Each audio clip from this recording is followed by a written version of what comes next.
What's up, guys? How you doing today? Hope you're doing well. This is take 3. My little bird keeps bothering me. I don't know where she's gone now, but first she comes around my feet. I'm scared to step on her, and then she starts making all kinds of noise. Today I've been giving her little pieces of hot dog. She keeps following me around. She's not eating it. She just walks off and drops it and then follows me some more. Just wants to be around, I guess. So yesterday sorry for the noise, that just started because I come out with my camera, right? You know how it is. So yesterday I was talking about the new build around the back of the house, and then I told you about how I built the carport. I did this myself. It nearly killed me. Jan helped some, but most days I was here by myself. When it come to mixing concrete, she helped. I helped her mix it, but she was mixing it and I was pouring. So let me show you. So this is the wall I was telling you about. It goes down about 18 inches into the ground, which is about 45 centimeters, I guess, something like that, into the ground, and it's 1.20 meters above the ground. So the wall goes from here, behind the bush, across the back, up into, it hits the workshop wall. But I've also put, underneath this is where I used to park. But then I put this same wall all along that workshop wall because I thought there's so much sand in here. Dude, give up. There's so much sand in here, and then with the 2 vehicles sitting on it, there'll be too much pressure. So I didn't want it to push and break the workshop wall down. And there's also one in the front underneath the gate, the green gate, you can see that there. So it's basically a square box, and then the sand came. The roof was already there, but the roof was 1.20 meters down.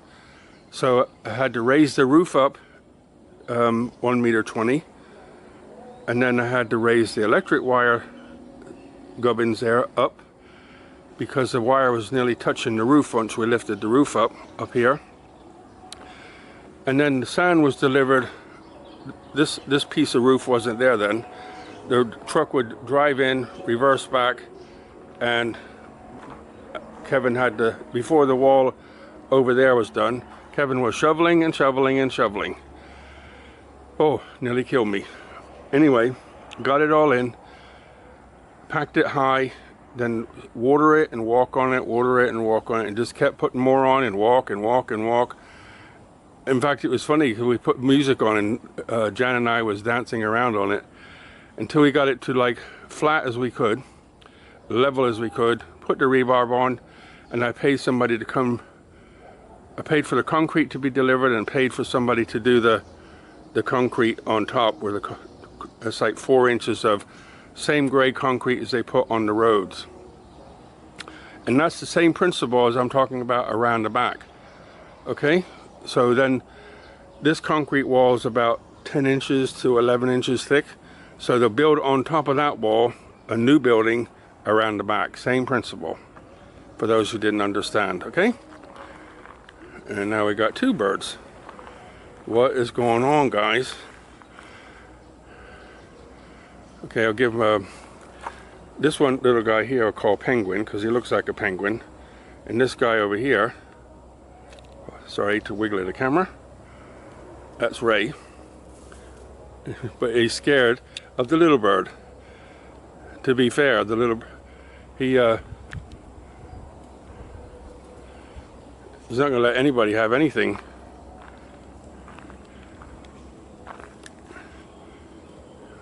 Yeah, now he's got a piece. Okay, so I'm gonna walk around here and show you where house. See, look, he's got all that and took it inside and is not eating any of it. So this is where I wanted to build the other house, house number 2, or variant number 2. To be honest, it wasn't really going to be a house.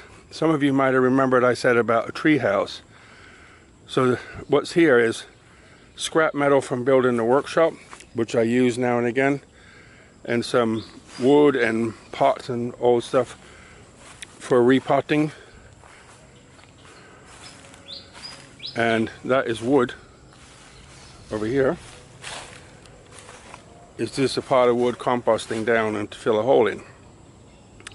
So this basically, from the edge to back here, I would probably have to move this bush and trim this tree back and build the same concept around here. So it could be like I think it's from over there, it would be like from, I think from there to here is like 5 meters. Come back about 2 meters from the edge and come back here about another 5 meters. So it'd be about 5 meters square. So smaller than around the back and completely nothing to do with the house I'm in now. This would be a complete new house. So the view and the concept would be to build the base the exact same way, put the concrete round and then put sand in it, put concrete on top. So you basically have a concrete slab 1 meter 20 off the ground, 5 meters square, and 120 off the ground. The highest the water came here, where I'm standing now, is about up to my knee. So 120 would be like double that, or in a little bit more. Okay, so there's the edge, there's the river, and that would be the view from the bedroom. Trim this tree back a little bit, and the waterfall's there. So I'd have to look at the waterfall all the time, and gardens here, you know, elephant ear. I thought building was over. I thought I'd done everything, and just what you see over there and the stuff here was all I had left, and I was just slowly working through it and getting rid of it. And I thought I wasn't going to do no more. I thought I was going to get on a big airplane and go to the US and buy a vehicle of some kind and build a camper and get lost. But after talking to you guys, I decided to stay here. I think, yes, I have to build the house, yes, I have to pay for it, but in the long term, it would probably cost the same to buy a vehicle in the US as it will to build that room out the back. And building that room and connecting the two will double the size of the house I have now. So it'll be like 12 meters long, actually probably longer, probably closer to 6, 10, over 20 meters long and 6 meters wide. So it's going to more than double my house size. Cool, huh? So this is where I wanted to build the house, the second house. So what would it look like? It'd be about 5 meters square, a normal room with a high ceiling. So maybe, what is that?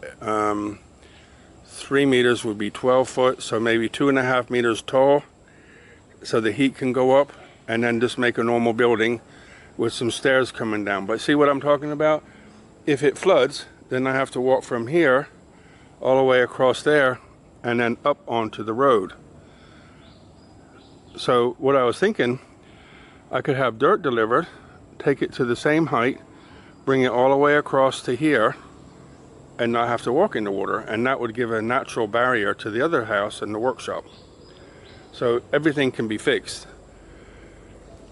So the other thing is, people said, oh, you talked about a tree house. Yeah, I'm not going to build in the tree, but the house would be up in the trees. So off to the side, there would be a small room that would go all the way up on stilts to a smaller room higher up, and then at some point there'll have to be a bathroom. So you can walk out at the side of the house, and then there'd be a pot and a shower and a sink. But it would be very much like a tropical, something you maybe find in Bali. That was the plan. This is, to be honest with you, this is really where I want to do it, here over by the waterfall. But the reason I'm doing it on the other side is, like I said, you can open the gate, open the door, walk 3 meters, open the gate, and you're on the road. You don't have to walk through the water. So, and it doubles the house size, everything's already over there, etc., etc., etc. So, but I think in the long term, once that's finished over there, I'll build something over here, probably not 5 meters by 5 meters, something a little bit smaller, But the house on the stilts, the bathroom and everything, I'll do it. And then I can put the dirt in at a later point, which acts as a barrier to the water, so it can't go towards the workshop and the house. So I have a space, like an island within the river, if it comes up again like that. But so I will build that in time, but right now, I think the focus is on the back to be more practical. But both of them will have a view of the river. Wake up in the morning and just look out your French window and see the river. That was phase 2, or that was the house I really wanted to build, but for practicality, that's it's going to be over there. So please leave me a comment in the message in the comments so I can rack my brain thinking some more. So okay guys, thanks so much for listening to all this long story. Look after yourselves. Buckets of blessings. Rivers of peace, joy, and kindness.